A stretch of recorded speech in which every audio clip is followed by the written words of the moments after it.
Russia and China will not be intimidated by America's policy of building up nuclear weaponry as a principal instrument of power, because the United States is no longer the unique power that can dictate policies, an American writer and retired professor says.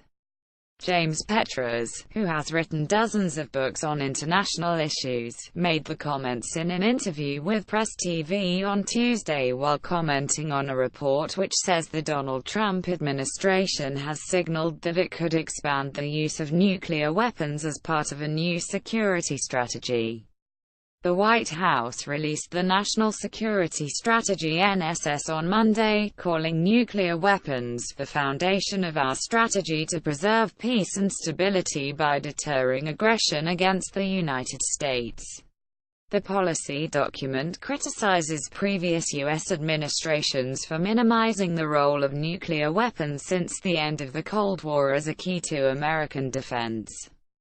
The new strategy suggests downgrading nuclear weapons had not prevented nuclear-armed adversaries expanding their arsenals and delivery systems.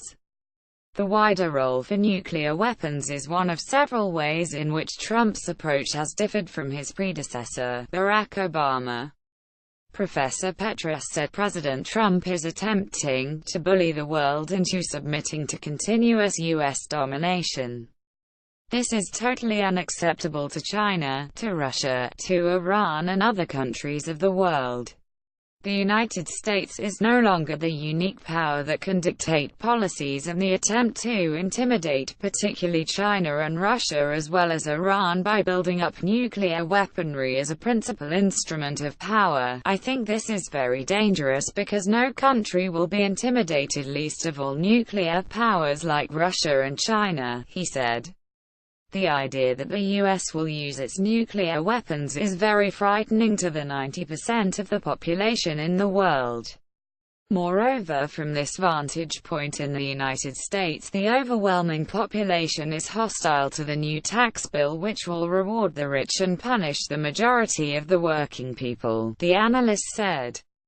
I think in some ways this nuclear policy of Trump is a distraction from the overwhelming opposition to his domestic policy, he added.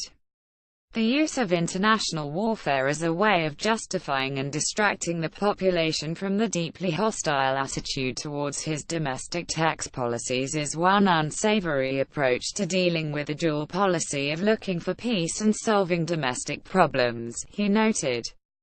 I think we all agree in the United States that the tax policy is very reactionary and the nuclear policy, which they dubbed the security plan, is really an insecurity plan, the academic concluded.